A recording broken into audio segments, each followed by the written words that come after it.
Okay, so yesterday we were learning about if there was a disagreement between the husband and the wife, who was responsible for the fact that they don't have children. So the Gemara says that she's believed she's believed to say that Zer is not Yerek and therefore it was his fault. And right at the end of yesterday, we briefly ran through Toysus, who wanted to understand what was the circumstances under which we say she's Nemenis. If they had already waited 10 years and didn't have children, never mind that his Zera isn't Yerek regardless, even if everything was perfect. After 10 years, he gives her a get, and he has to give her ksuba anyway. So where would it be relevant, this shaila of Yerek? So Toshis ended up saying that the case was where he already had children from before, from an earlier marriage, and then he was married to her for 10 years. Now, he doesn't have to divorce her if he's married to her for 10 years, even though they don't have children, because he already has children. He was already Mikayim Pru U'rvu, but she wants a get, and she wants ksuba. Normally, he wouldn't have to because he's not mechuyev to be megarisher. But since she claims it's not Yerek, that's a tanya that we trust her on, and therefore she's mechuyev. He's mechuyev to give her ksuba. That's how the Gemara ended off. Then the Gemara discussed if someone is allowed to tell his wife, "Listen, I don't want to give you ksuba, and I'll prove it to you that it's your problem. I'll marry somebody else, and you'll see I'll have children." So there was a shaila if he has a right to marry more than one wife without giving his wife a get. And the last line of the Gemara on Daf Samachay Amud Aleph was Rava said, as long as you can afford to support multiple wives, you have the right to marry as many women as you want, and therefore you could actually do this test. So that takes us on to the very top of Daf Samachay Amud Aleph. I'm sorry, Daf Samachay Amud Beis. Daf Samachay Amud Beis. So to Gemara. Who Amar Palta Begav Eser? Within the 10 years that we waited, so we're within 10 years, we're hitting 10 years, and the Bezdin is going to force him to divorce his wife. And he says, being that she had a pregnancy within the 10 years, we have to reset the clock. In other words, I don't have to divorce her yet. I still have some more time. He Amar, and she said, Loyaflis. That's not correct. I've never had a miscarriage, and in fact, it's 10 years. You have to give me a divorce. Amar Bami Af Bezuhi Nemenis. She's believed as well here to say that the 10 years are up. Why? Dem Isa the Pila. If she was mapel, if it's true, then Navsha Be'akarta Loy Machaspa. It's to her benefit to say that she actually did have a miscarriage, because that would say we don't know yet that she's in the Korah. By her saying I never had a miscarriage, she's also lending credibility to the assumption that she's in a Korah. No woman would ever want to establish herself as an Korah. What about Hapila, V'chazur, Hapila, V'chazur, Hapila? The halach is Huchshun Hafela. If she had 3 miscarriages, then right away you give her a get, because it shows that this woman is always going to miscarriage. There's actually a shayla in the Rishonim. There are those who learn that even if she had 3 miscarriages, it's still not a raya until there's 10 years. But whatever the case was, she was nafil. She had a nafil 3 times, and who amar afil trade. He said she was only mapel twice, and therefore I don't have to be moitzi her yet. He amar tlas, and she said no. I had 3 miscarriages, and therefore you're mechuyev to give me a divorce. Amar Rabbi Yitzchak ben Elazar uvda hava be'midrasha. In fact, such a case was brought to the Beis Medrash. V'amru, and the Rabbanan paskind he mehemna. Once again, she's believed to say that she had 3 miscarriages. Dim isa deloy afla. If it's not true that she had those miscarriages and she's lying, nafsha benifli loy v'chaska. Once again, she wouldn't want to create for herself a name that she is a woman who has miscarriages. The fact that she says there were 3, she's believable because it's to her detriment to make such a statement. Beautiful. Zok the Heilige Mishnah weiter. Ha'ish mitzvah al perya v'rabya. A male is mechuyev to do the mitzvah of Pru U'rvu. Avoloya isha. A woman does not have a chiyuv of Pru U'rvu. Rabbi Yochanan ben Broika Aimer. Rabbi Yochanan ben Broika says, Al Shneim Hu Aimer. It says regarding both Adam and Chava, Vayavarach Oitzomer Lakim, Vayomer Lahem Lakim Pru U'rvu. So therefore, you see the mitzvah is also on the woman. So there's a shaila in the Rishonim. There's different svaras offered in the Rishonim, the Achronim, as to why the women don't have a mitzvah of Pru U'rvu. So I heard one shot that there's a machlokes. What is greater? Is mitzvah v'aisa greater, or is not ein mitzvah v'aisa greater? On the one hand, ein mitzvah v'aisa is greater because you're not even asked to do something and you're doing it anyway. On the other hand, someone who's a mitzvah v'aisa has it's hard not to do it. The Rebbeinu Shalom wanted to create the perfect person, so he decided to say, take a man and make him a mitzvah v'aisa on perya v'revya, have him marry a woman who's an ein mitzvah v'aisa on perya v'revya, and therefore the child born will be born out of the milus, the better of both worlds, through a mitzvah v'aisa and an ein mitzvah v'aisa. That's one shot that I heard. Another shot that I heard as to why a woman is ein mitzvah v'aisa. So one svar is very practical. A man has a right to divorce his wife or to marry multiple women. A woman has neither of those options. She can't force a divorce, A, and B, she can't marry multiple men. So it's much, much more difficult for a woman to be mechayer Pru U'rvu. It's not completely in her control. The Torah wouldn't give a woman a mitzvah if it's not completely in her control. And then there's the Meshech Chachmas svara of Derechei Dachinoyim. The Rebbeinu Shalom would never give somebody a mitzvah to do something that's painful. And childbirth is so painful, the Rebbeinu Shalom would never give a woman such a mitzvah. L'maisa, when Hashem gave the mitzvah of Pru U'rvu, it wasn't painful. It only happened later. But I guess the Rebbeinu Shalom knew what was going to happen. But those are the three svaras that I heard. I guess the one that would be simply pshat would be the one that says practically it's hard to make a woman be mechuyev in Pru U'rvu because she doesn't have control over how many spouses she could have. Okay, Zok the Gemara weiter. Where do we know that only the man is mechuyev in Pru U'rvu, like the Tanna Kama of our Mishnah? Amar Beloi, Mishum Belosh Bashimon, Amar Kra. The pasuk tells us, "Umilu es ha'aretz v'chivshu." Fill up the world and capture the world and conquer the world. Ish darkei lichvosh vein isha darkei lichvosh. Who is going to make conquests? Who's going to create an army and conquer lands? A man usually does that. A woman doesn't usually do that. In fact, Gemara Adarabba, it says v'chivshuha, which is a plural expression. Tarti mashma. So if anything, Hashem was saying both the male and the female should do Pru U'rvu. And for the Gemara, Amar Rab Nachman bar Yitzchak, v'chib shaksiv. It's pronounced v'chivshua, but it's written without the vav. So we focus on the way it's written to say that it's referring only to the man. Rabbi Yosef Amar Mehacha. Rabbi Yosef says we know it from this place. Kadosh Baruch Hu told Adam Rishon, Ani Kel Shakai Pru U'rvu, which is a lashon of singular, but like Amar Pru U'rvu, which would have indicated that he's speaking. The Rebbeinu Shalom was commanding multiple people.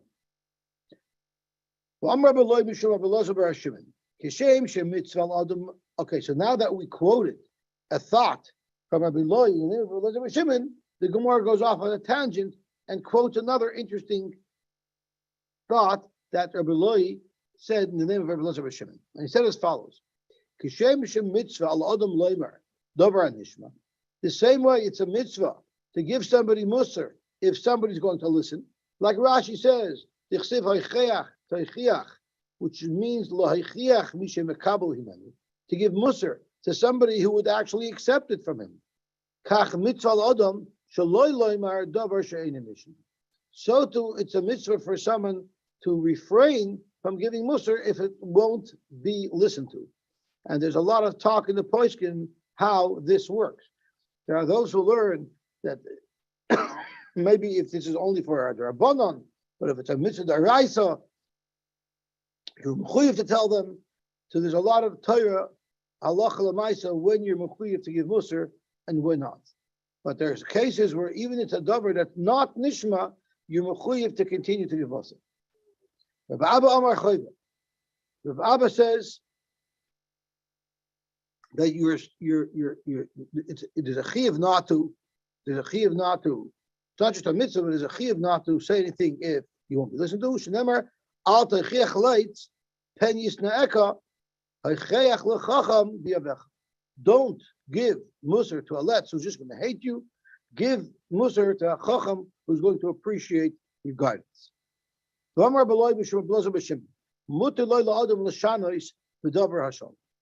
allowed to lie when it comes to shalom. And this was a story where after Yaakov Avinu died, Yosef's brothers concocted a story that our father said that you should be meichelas. That was completely untrue. But they said it because they were trying to make peace. Yosef, Ana, Sana, the pesha of your brother. We need you for these gemaras. The Gemara is discussing that you're allowed to lie with Shalom. You're allowed to lie. You're allowed to not say the whole truth. Mutter loy ladam l'shanois b'davar Shalom. Thank you very much. By Avraham Avinu, we don't see Lashon. We just see that he didn't tell Avraham Avinu. That's what we're going to quote now. Rav Nashanaimer mitzvah. Not only are you allowed to be mishana, you find a place where the Kadosh Baruch Hu actually commanded Shmuel to lie. Shenemar vayomer Shmuel eich eilech l'shama shol v'hargeni, and the Rebbeinu Shalom told Shmuel to do the following. So let's look at Rashi. Eich eilech uchsiv vayomer Hashem eglas bakar tikach b'yadecha v'amelus bayach, lie and say you're going to take a korban. HaKadosh Baruch Hu tziva l'shanos. HaKadosh Baruch Hu commanded Shmuel to lie. The very Rabbi Shmuel Tana, Gadol HaShalom, Shalom is great. She'af HaKadosh Baruch Hu shina boy. Even the Rebbeinu Shalom changed the wording. The Mekar Ksiv v'Adoni Zaken. What Sarah really said to HaKadosh Baruch Hu is, how can I ever have children if my husband is so old? But when HaKadosh Baruch Hu confronted Avram, he told Avram that what Sarah really said was that she was aged. So you see that even HaKadosh Baruch Hu was Meshana Mepnei Hashalom. A couple of things. First of all, it doesn't say, notice that it doesn't say, it just says Meshana. It doesn't say you're allowed to be Meshaka. Right. It shows us that MS, right, even if it's Meshaka, if something is Meshana, but it's Mitoich Shalom, it's still MS. It's not Sheker. The Sheker is MS, right? The seed of HaKadosh Baruch Hu, the seed of Yaakov. So you tell me the word MS doesn't necessarily mean truth. The English word truth is not necessarily the right definition for the Hebrew word MS. Right, because true itself comes from the word brood, right? That's the idea of what true is. True means you know, but that's not necessarily the Very case. interesting. Very interesting. So MS is what the version wants to say, not necessarily what's technically true. They say that's why the two times that you wait for the Rav is by MS and Shalom, right? After Shemini Esrei and after Krishna, because only the Rav knows how to make that balance between MS and Shalom. There's two very, very, very big stories that's been going around here in the Spanish the last few years. And one of them is that, see, Dubi now showed us that, what's his name, that 2 times Chazaka is a real Chazaka as well, because he came the 3rd time. Oh, gewaltig. So this one is the story from Chaim Epstein. Chaim Epstein, a group of boys came to Reb Chaim and said that we're going to miss Mincha if we go to the Chasana. If we go to the Chasana, we're going to miss Mincha with a minion. Right? So Reb Chaim Epstein said, "Are you the boys Chaver, like the core group?" And the boy said, "Yeah." So he said, "So don't daven with a minion." So one of the Bochum asked Reb Chaim, "Rosh Hashiva, I didn't miss a minion since I was 13, 7 years." So Reb Chaim said that making minion Yiddishkeit is not about making Records, records, right? It's about doing the right thing at the right time, all So the time. that's the definition of evidence. That's also like in a sense the definition of emes, right? So and the Alpha Slabotka, right? Right. He expressed it in a bit of a different way. He said life is like a riverbank. If you're going to always go groove, you're going to fall into the river. You have to know when to go this way. You have to know when to go that way. I hear. If you go groove all the time. Very nice. Gewaltig. Okay, so let's see the Gemara weiter. We're on Daf Samachay, Amud Beis, the first wide line.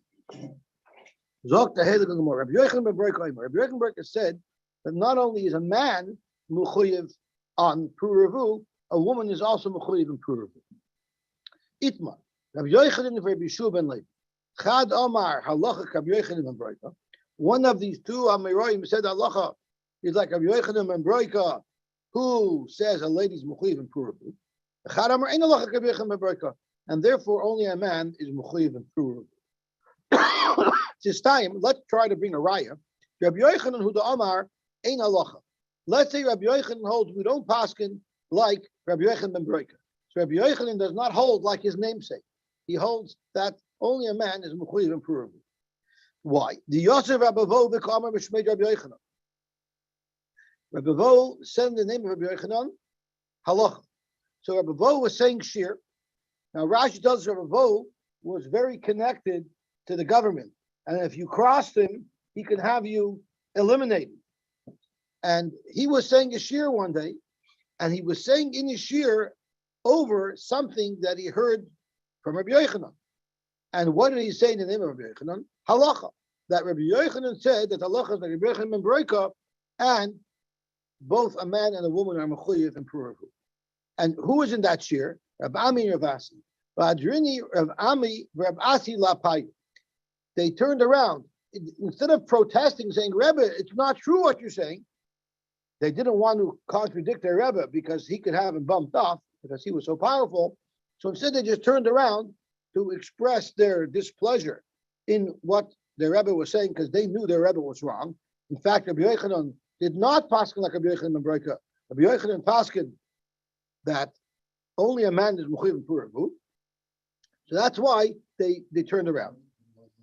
The Ikad Amri, but there are those who say that the Rebbe wasn't Rabbi Vo talking, it was Rabbi Chia bar Abba talking, and V'hadrini Rabbi Ami Verbasi Lapayo. And once again, when their Rebbe falsely quoted or mistakenly quoted Rabbi Yochanan as paskening like Rabbi Yochanan ben Broika, they turned around because they knew that Rabbi Yochanan, in fact, did not pasken like Rabbi Yochanan ben Broika. So Amar Papa asked on these stories. I would understand if it was Rabbi Vo who misquoted Rabbi Yochanan. Their Talmidim didn't jump on him and contradict him. Mishum covered by Kesar, because of the covet of the king. Therefore, they didn't actually interject. They didn't hack into shir. There's no reason to fear Rabbi Chia bar Abba. Why didn't they just say Loy Amar Rabbi Yochanan? Why didn't they just say Rabbi Yochanan never said this? So let's see Rashi. Rabbi Vo Karav l'Malchus Ava V'chodamim b'San Hedron V'Ksubis. The mission of Moshe Bekeser Ravid Amei Midavar don't say. I'm not sure what this story was exactly, but whatever the case is, people would have been afraid to contradict Rabbi Vo. But why didn't they contradict Rabbi Chia bar Abba? And the Gemara doesn't answer. Nothing said. That's right. That's right. So Zok Gemara, my havala. Lamaisa, what is the answer to our question of is Pru U'rvu apply only to a man or only to a woman, or only to a man or even to a woman? Tashma. Amar Ba'acha bar Chanina, Amar Bavo, Amar Basi. Uv the Hava Kameja Rabbi Yochanan. There was a story that occurred in front of Rabbi Yochanan, Bichnishta the Kisri, in the Besmedrish of Kisri, V'Amar, and he said, Yosy v'yitein ksuba. So what happened? A woman came and she said, Rashi says, Uvdahava, v'itay vasi lagarsha. She wanted a divorce from her husband. Why? She didn't have children and she was mourning. So if she has a mitzvah of Pru U'rvu, then she has a reason to say, I want to get. But if she didn't have a mitzvah Pru U'rvu, what right does she have to say that since I don't have children, I want to get? If you hold there is no chiyuv of Pru U'rvu on a woman, ksuba maya vidita. What right does she have to get her ksuba? In other words, if she wants a divorce and she's not entitled to a divorce, she shouldn't get her ksuba because she's considered on my redis. She wants a divorce. I'm sorry. Zok the Gemara Dilma beba machmas taina. Maybe she just wants to have children, like Duvi says. Ki ahida soy lekamei derabami, like a woman who came to Rabami. Amrele, she said, I want a divorce after 10 years and have a ksuba. I want a ksuba. Amrele, Zil, get out of here. You have no claim for your ksuba because you have no claim to demand a divorce. Why? Because loy mivkadis. You don't have a chiyuv Pru U'rvu. So if you don't have children, that's not a reason that's hurting you. That's saying you're not getting out of your marriage what you need, and therefore you're entitled to a divorce because you're not mechuyev Pru U'rvu. Amrele, she told him, Rabbi, misibu dilah, the old age of that woman, referring to herself in third person, might havala, the ha'achitza. What's going to be with that woman? In other words, when she gets old, who's going to take care of her? Who's going to take care of her? Who's going to run back and forth to Lakewood to make sure she's taken care of? That's not what she said. She's not that base. If she is, what's going to be? I don't have kids enough. I'm not going to have Tommy the Chachamim. That's not, I don't think that's how Rashi teaches it. Mesivat b'ziknasa mata he'aleh. When she's older, who's going to take care of her? It's always about The Gemara actually is even more explicit shortly. So Omar ki hai vada kefinam. You're right. If she's coming with such a taina, avada, you could force him to give a get because I'm not mechuyev to have children, but I want to have children, and it's very beneficial to me to have children, and therefore she can want the get. Another woman came in front of Rab Nachman. So whatever the case, we don't have a raya that she's mechuyev in Pru U'rvu or not, because she might have been money al the mitzvah Pru U'rvu, or she might have been money because she wants to have children because people want to have children. We can't have the idea that a woman is mechuyev in Pru U'rvu. It goes against every ideal of tznius and Yiddishkeit. Rabbi Yochanan ben Beroka says it. So first, this is my question. Rabbi Yochanan ben Beroka says this. So what are we going to have? Women that are going to be going out into the street seducing men because of their because of their mitzvah Pru U'rvu? Think about what consequence that mitzvah would produce. I understand. That's I mean. The before you came in the Mishnah, we were talking about Svaras why the Rebbeinu Shalom would have only given a mitzvah of Pru U'rvu to a woman. So one of the Svaras why the Rebbe didn't give it to a woman. One of the Svaras was a man could marry multiple wives, he could divorce his wife. A woman, it's not so much in her control. It's much more difficult for her. Therefore, the Rebbeinu Shalom didn't give her that mitzvah. I'm sorry. You know, I'm a Chavis approval. That's right. But there's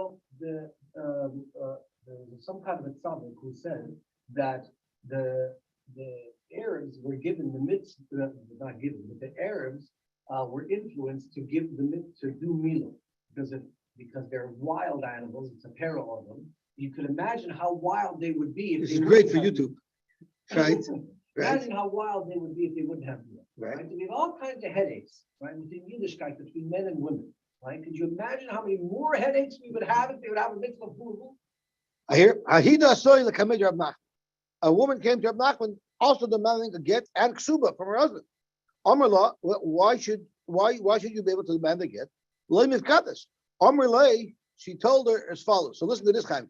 Loi boy hach itza chutra liyada umar lekfura. Does this woman not need? Look at Rashi. Chutra liyada eight shetishin alav leishik nasa. Does she not need someone to walk with her, to lean on when she's going to be older? Eight shetishin means literally decaying, but she means she wants to have children. They're going to help her. Who's going to take care of her levaya? Who's going to show up to levaya? So she's personal. I need children to take care of me. So that's what she said. That's what she said. So Omar, he answered back, you're right. In such a case, you could for sure force to give a get. Why? Because she has a very, very good time. I don't know if that keep on. What about all the other ones? They don't have that time. They don't get old. It's only b'vam achmasad. Only if that's her time. And if she still wants to get, we don't give it to her. If she says, I want it because of this, that's called b'vam achmasad. She has to ask for it. She has to say it's because of this. She has to say it's because of children. I want children, not ultimate, so I want children because I need children to take care of me, to help me. So that's called B'bo Machmas Taina. Without B'bo Machmas Taina, you wouldn't give her a get. What does that mean? I mean, does that mean the husband is mechuyev to give her a get under these circumstances? Will force the husband to give her a get? He has to give it, whenever she but wants. the main question is ksuba. He has to pay the ksuba. See, when a woman is entitled to a get, she also gets her ksuba. When she's not entitled to a get, So the nafkamina is he could give her a get, but he doesn't have to give her the ksuba in the previous case. Okay. Correct. So Tosfos discusses just Because he's not preventing her from doing a mitzvah. The issue is here, she can want children, but he's not preventing her from doing a mitzvah. If it were a mitzvah, then he'd be mechuyev to give it to her because he'd be preventing her from getting a mitzvah, from doing a mitzvah. But if a woman has a good reason why she wants a divorce, then she's entitled to her divorce and she's entitled to get her ksuba money. What is it? But here it seems like the Gemara is defining a good reason as a mitzvah. If it's not a mitzvah, she's not entitled to it. That was the first assumption of the Gemara, that that's the only good reason. But then the Gemara says there's other good reasons. What's the other good reason? She won't be able to. She won't have anybody to support her in her old age. She wants to have children to take care of her in her old age, even if it's not a mitzvah. But is that a question now of the mitzvah of having children, or that she's going to need somebody to take care of her? It's her personal want. In other words, she could say, "I'm not a moiredes. I'm not rebelling against my husband by wanting a divorce because he can't give me children. I have a right to want children and to expect children, even if it wasn't a mitzvah for me. I have a right to want children and expect children because it's going to be good for me. Nothing to do with the mitzvah. It's just a valid argument that says. I mean, you could make the argument the husband is mechuyev to take care of his wife, and even in old age, when after he would die, he's required to take care of her. The way he would take care of her is through children. He's not giving her children, and so she's entitled to divorce because he's not able to take care of her. Well, I'm just trying to understand. It seems like. Here. Right. So it seems I'm just trying. I guess the nafkamina is. It seems is the Gemara saying that he's not fulfilling his obligation to her in the future because she's going to need somebody to take care of her, and he's not fulfilling his obligation to her, or is it this is a davar rishus on her part, and this is a davar rishus that we're going to say she's entitled to the get. It just seems like why this davar rishus, not some other davar rishus. No, there's many reasons why a woman could ask for a get if her husband isn't performing properly. Right. That's exactly. So it's on him, his lack of performance. If you look at the Shulchan Aruch in Siman Kuf Nun Daled, the Shulchan Aruch gives a whole list. It's kedai to read through that list just to make sure that you're not on that list anywhere. Because one of the things it says in the list is a husband who has perpetual bad breath, a woman can demand the divorce and she'll get ksuba. There's a lot of things on the list that's kedai to check out. A guy who works in a guy who's a dog collector. If he's a dog doo-doo collector, that's one of the reasons a woman's allowed to divorce her husband. There's many valid reasons that a woman could divorce her husband. Sure, but those all come down to him not fulfilling his obligations to her. That's right. And so but now I want to say that preventing her from doing a mitzvah would be a reason. It's not a mitzvah for her to do Pru U'rvu. So that in and of itself, she can't come with a taina, you're preventing me from doing a mitzvah of Pru U'rvu, because that's not a mitzvah on her. But she could say, you're not fulfilling your obligation to me in my old age by giving me children. Okay. Correct. I just wanted to get to the bottom. Thank you. But I wonder, but she can't say, she can't come with such taina. I'm not putting her that she can't say. Right, she can't be told. I don't understand how a person has a right. Has a person has an obligation after he's dead? Why should a person have an obligation after he's dead? Are you commenting on what Victor said? Yeah, Victor said that a person. It's the Gemara. What did the Gemara say? The Gemara said that this is a right for her to. He can provide for you when you're in old age. Well, she said, "I want children. I want children." How about if I live more than you? I want children. That you're going to be dead. There's no obligation for me to do anything. You see from the Gemara that they gave her get custody. So we see from the Gemara that a person has an obligation after he's dead. L'chol hapachas to give children. L'chol hapachas l'gabe children. That's what that's the Gemara says. I don't know. Children is not now. Listen, if you learn, A lot hang of on a children, second. a lot of children right There away. is, well, hang on a second. There's a Manda Omer that says you're not makoyim the mitzvah of Pru U'rvu until your children have children. So there can be an obligation after you're dead because you could be makayim that mitzvah after you're dead. I hear. Yeah. Okay, very good.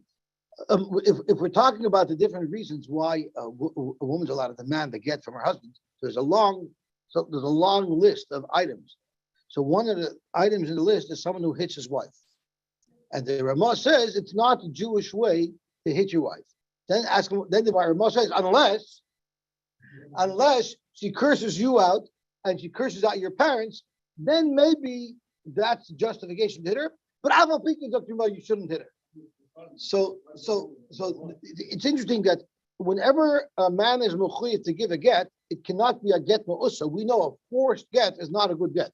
But there's two situations when you can force a get. The Ramah brings down, if he hit her and then he was warned by a Rav, then you could force him to give a get. A get also would be acceptable. So I once heard a shir from a Rav on Gittin. He said, when a woman comes to you as a Rav and cries to you that I'm leaving my husband because he beats me, you have to tell her, don't leave. You first have to get him to come to a Rav, make any pretext, get him to come with you to a Rav, so that the Rav could warn him, and this way you're not risking being an aguna, because this way we'll be able to beat him up till he gives us a get, till he gives you a get.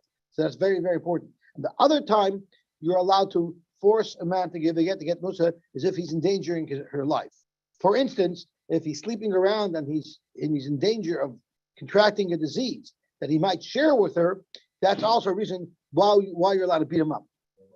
And that's a good shaila. Yeah. So the Gemara says, even the Shulchan Aruch says, even though I believe it's the one that I on the Shulchan Aruch says, even though the edus, whatever edus it is that he's guilty of this, is not a proper edus. It's through people telling you, or maybe she's claiming it. Even though that will be enough to force him to give a get, but it wouldn't be enough to put him into cherem for being a balaver because you don't have a proper edus. So basically, even if it's not a fully legal testimony, what? No, there has to be there has to be corroborated. It can't just be based on her word. The lashon that the Ramah uses is if there's children in the neighborhood that could say they saw him going into this Bezonis. So that's what the Ramah uses. So I once heard a class there's a Rabbi Leierfeld from Miami. Is there such a rabbi? He was nifter. So I once heard a class from him. So he told us about a incident that he was personally involved with arranging a get. There was a woman who was married to a man who owned a big escort agency, and he was his own biggest customer. And he ran away with their 3-year-old child, and they couldn't find him. She came from a very wealthy family. They were multimillionaires. So her father hired a detective to find this guy. And this was during when there was a lot of guerrilla warfare in Central America, like in Nicaragua and all these places. And he was holed up. They found him holed up in a hotel doing job interviews, and in the adjoining room was his 3-year-old son listening to all the action from the job interviews. So the father hired the Delta Force, the same mercenaries that failed to save the hostages that the Iranians took, but he hired those mercenaries, and they took a team with a Rav to write the get, and a Seifer, and 2 Eidim, and a Shliach LeKabbalah, and they went under live fire. There was literally a war in the street. And they barged into the hotel room, and they forced him to write a get on the spot, and they freed her, and they took the child back. So this is a story that Rabbi Leierfeld told us what goes on. We shouldn't even know from these things, but this is the type of stuff that goes on. So there's a very interesting Tosfos that talks about a woman when their husbands aren't delivering. We were discussing about delivering children. There's other services that husbands have to deliver, and what happens if they don't do those deliveries. So I'm going to go here in Tosfos about 2 inches from the bottom of the skinny lines. The Ein Laharach Kan. But then he writes. After he was lahar? What? But then he writes over here, "Mitzasi b'tshuva achas." I found in a tshuva, shepasak ritzba al isha shoysha te'enes al baila ki ein leish gevurasai. He doesn't have the strength of a man. I assume that means he has erectile dysfunction. I assume that's what it means. But and this was before Viagra falls, that's right. But ish hayatayin, and the husband tying it ki hayalak v'urasai noshim achi by etes v'gayremes shein yachaliva. She makes it impossible. She makes it impossible. So the halach is the loy mehemna mi the Rav Hamnuna. She's not believed. Kivan shahaisa toivas ksuba. Since she's demanding her ksuba, she's not believed to say this. V'hecha shahida habal shein yochal livay. Shein yochal livay. What if the husband agrees? Yes, I do have ED and I'm not able to do it. Pasak he paskins. You see how one little pill can knock off a whole toisus. But he paskins the tzarech litain get uksuba. There he is mechuyev to give her a get uksuba because he can't be boiler. Afilu eina ba machmas taina. Even if she's not coming, that I want to have children. Even why? Even though she's not claiming she wants to have children, but she wants to be able to have bia. Why? Kivan the inyachal klal l'kaim lo'ina. He's not able to be l'kaim lo'ina. That's also in and of itself a reason for her to demand to get the ksuba. The dafka manu masayim, the ksuba that you give her is only the base ksuba the manu masayim. But Tosfos sometimes they write an extra. We always write an extra into the ksuba just to make it look good. Loitin that is not mechuyev to give. And he goes on, and then he goes weiter. He gets into more detail, and then he writes umiyu. So I'm on the second line. Why by the touches? Im yachal iskashis. What if he could get erect? But the yesh koyach, and he has strength. The Bach changed it. Yesh koyach l'chalapochas hachnasus haTorah. He's able to get his aver in just a little bit of an ein like koyach lemarik, but he's not able to go completely inside and to be masriya. Al zer nira loy the yesh toisus. So then that's considered a bia, and if there is a bia, then he would be mechuyev to give a toisus as well. The yesh kan chibas bia b'chnas haTorah. V'im ein yochal liva machmas sharach matzar. What if he can't do bia because she's too tight and he simply can't get his aver in? Kosav, it says, Dim Himpton Gimel Shonim, if he even waited 3 years already, that's still not a reason for him to divorce her. The Yamtin Oid Shana. You have to wait 1 more year.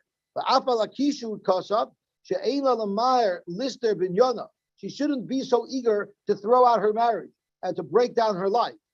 Kirachme Shakai Merubim. The Rebbeinu Shalom has Rachmanis. And therefore, the Rebbeinu Shalom will send him a refuah.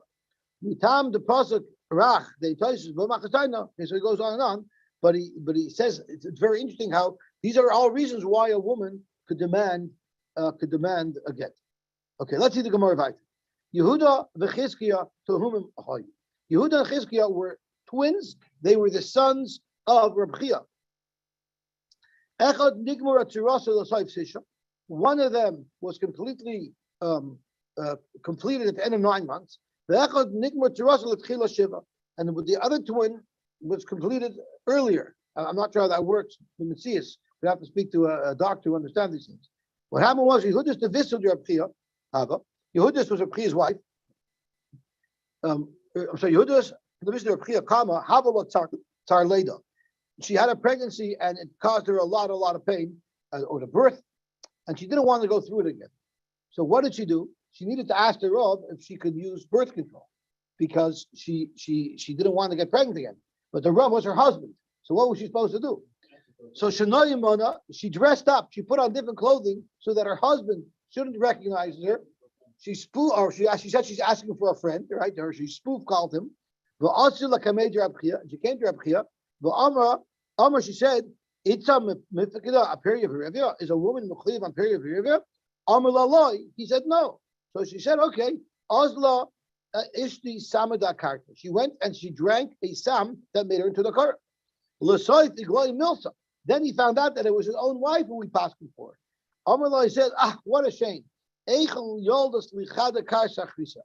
I wish you could have had 1 more batch of children for me. It would have been so wonderful. The Amar Mar said, Yehuda v'Chizkiya ache are brothers, Paziv v'Tavai achvosa, and they were born all together. So he said, I wish I had another bundle, another 4 children. Frank the Gemara, But Amar Rav Acha Bar Katina Amar Rav Yitzchak, you're trying to tell me that a woman's not Mechuyv in Pru U'rvu. I'm going to bring you a ride that a woman is Mechuyv in Pru U'rvu. Amar Rav Acha Bar Katina Amar Rav Yitzchak Ma'isa B'Ishachas. There was a woman, she was half and half, and the couple was Rabba also Baschorin. They forced her Adain to free her so she'd become Baschorin. Obviously, for what reason? So she should be able to be Kai Pru U'rvu. Amar Rav Nachman Bar Yitzchak, it had nothing to do with Pru U'rvu. It's Minik Hefker No Aguba. She couldn't marry anybody because she was half a Yisrael, half a Shivcha. She would be mafker herself and she would be Mizanala. So in order to stop that from happening, we wanted to put her into a situation where she could achieve stability, and that's why they forced the Adon to divorce her. We finished the parak. Let's see the Gemara Baita. Now we're talking about the rights to serve your kinyan kas by truma if you're a kohen. So the loch is almana l'kohen gadol. Well, what if a kohen gadol marries a woman who he's not allowed to marry, or a grusha v'chalutza l'kohen hedid? A kohen hedid married a woman who's not allowed to marry. Normally, if he marries a wife, the wife can eat truma. Here, she surely won't be able to eat truma because the moment he's boiler, she's a halala. But what happens with the nechasim that he owns that she brought into the marriage? So there's two types of nechasim. There's nichlei tzoyin barzel and there's nichlei maluk. Nichlei tzoyin barzel means whatever assets she brings into the marriage, they do an assessment, an appraisal of it at the time of the marriage. And let's say they determine that these assets are worth $100,000, then the husband gets them all, and he can do whatever he wants with them. If they go up, they're his. If they go down, they're his. But when she leaves the marriage, for instance, if he divorces her, he has to give her $100,000. Now, if the original nechasim are still there, she'll get those back because everybody wants to keep the sentimental value of the property from their family. But he's only mechuyev in the value that it had when she came in. Nichse maluk, on the other hand, remains hers, but the baal is oichel payers. So, for instance, if she has a field, the field remains hers. If the field improves, it's her. It's to her. If the field becomes worth less, it's her problem. But while she's married to him, any fruits that the field produces will go to the husband. The same thing with avodim. If it's nichse term ba'asel avodim, they appraise the avodim on the way in, and they appraise him on the way out, and that's what he has to pay on the way out. But if it's nichse maluk, then the avodim remain hers. If they go up in value or down in value, it's her problem. But while she's married, the husband has a right to whatever they do, whatever they produce. So now the question is hichnisa loy avdi maluk v'avdi tumbar. This woman who was not allowed to marry the kohen, she was a grusha and she's a halala, and she herself won't be able to eat truma, but she brought in the chasim either avdi maluk or avdi tumbar. So the halach is avdi maluk lo yoichlu b'truma. The avodim that are maluk, which technically belong to her, but the baal is only oichel payers, they will not be able to eat truma as possessions of the kohen. But avdi tzoyin barzel, but if they're avdi tzoyin barzel, which means it's as if the husband bought them because he's only going to pay her back their value when she leaves the marriage, those are considered the kohen's, even though it came through an illegal marriage. They belong to the kohen because the kedushin is like this, and therefore they will be able to eat truma on account of their master, the kohen. The Eloin avdi maluk. What are the characteristics of avdi maluk? Imesu mesula. If they die, it's the loss of the wife because she retains ownership of them. So it's her avodim who died. They might siru, but if they became worth more valuable, that's again to her benefit. Even though while she's married to the kohen, even the avdi maluk, which don't belong to the baal, but he has the right to their ma'aseh yadayim, he is mechuyev to feed them. So even though he's mechuyev to feed them, so you should say if the kohen is mechuyev to feed them, he should be able to feed them with his resources. With truma, no. Harei elu lo yoichlu b'truma. They would not be allowed to eat truma. The elu hein avdei tzoyin barzel. What are the characteristics of what we call avdei that are tzoyin barzel? That's imesu mesu loy. If they die, they're his problem. The moisiru haisiru loy. And if they go up, they're his because again he acquires them completely, and all he owes her is their value as per the assessment when he took them in. Since he's chayav b'chariyusan, meaning any benefit or loss that occurs from these avodim belong to the kohen, therefore harei elu yoichlu b'truma. So we see clearly the chiyuv to support these avodim, the chiyuv to feed those avodim, that does not give the kohen a right to feed them truma. But if he's responsible for them, then that will give him the license to feed them truma. What about a Bas Yisrael Shenisas L'Kohen? So now we're talking about a perfectly mutter marriage. So if a Bas Yisrael marries a Kohen, she's now allowed to eat truma because now she's the Eishes Kohen. And V'chnisa Lo Yavodim, then Bein Abdei Melug, Bein Abdei Chen Barzel, Hare'elu Yoichlu B'Truma. So the only time the Abdei Melug cannot eat truma, that's only if the Abdei Melug are from an illegal marriage, like a Gerusha of a Chalutza L'Kohen Hedjit or an Almana L'Kohen Gadol. But if it's from a kosher marriage, then even the Avdi Malug will be able to eat truma. We're going to have to learn the distinction. Why? Because if it's all about who owns it, then what's the difference if it's a kosher marriage or not? Uvas koyin shenisas Yisrael. What about Bas koyin who married a Yisrael? V'chanisa lo yavadim. Then bein Avdi Malug, bein Avdi Tzembato, harei lo yochlu b'truma. Because once she marries a Yisrael, now it's as if all of these avadim belong to a Yisrael, and of course a Yisrael could not feed his avadim truma. Are you saying that avodim that are nichsim maluk don't need truma? Am I? Why not? It should be no different than if he owned something and the thing that he owned bought something else. That's also considered his, and therefore he should be able to feed them truma. The Tanya, minayin l'koyin shenasa isha v'kan avodim. How do you know that if a koyin married a woman, and then this woman bought avodim, sheyoichlu b'truma, even though, so it's his wife who he owns, he has a kinyan on her, and then she went and bought avodim. How do we know that they can eat truma? Shenemar v'koyin ki yikne nefesh kinyan kasboy hu yoichel boy. All it should have said was the koyin ki yikne nefesh hu yoichel boy. Why did it stick in the extra word kinyan kasboy? To teach you that even if it's kinyan kasboy, even if it's something that he owns that bought this, like his wife who bought something, even that the kohen could feed that person truma. How do you know if a woman bought avodim, or if the kohen's eved bought avodim? How do you know sheyoichlu b'truma that they would be able to eat truma? Shenemar v'kohen ki yikne nefesh kinyan kasbay hu yoichal boy. Kinyane shekana kinyan, if the belongings of the kohen bought something else, oichel can eat truma. So oibezoi frek the Gemara, why do these avodim of nichsim alone, even though it's through a marriage of iser, the fact is it's still the kinyan of the kohen. If it's still the kinyan of the kohen, why can he not feed these avodim the truma? And for the Gemara, I'll tell you why. Because we have a new rule. Kala oichel machel.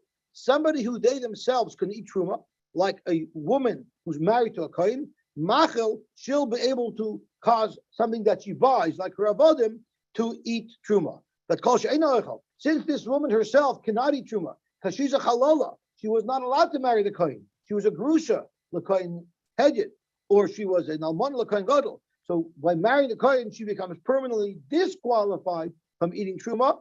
Therefore, einay machel, she wouldn't be able to feed others truma as well. Are you telling me someone who cannot eat truma himself cannot have his possessions eat? What about a kohen who's an oral? He couldn't get a bris because mesu elchav mach masmila, like we had yesterday. Or anyone who's tamei she'ena moichlin, they're not allowed to eat truma. But umachilin, their avodim are allowed to eat truma. So how is that possible if you have a rule called she'ena oichel ena machil? So Gemara, the reason why an oral is not allowed to eat truma is not because he's disqualified from eating truma.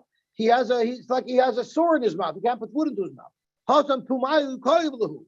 It's not that be'etzem he doesn't have a din to eat truma. Of course he has a din to eat truma.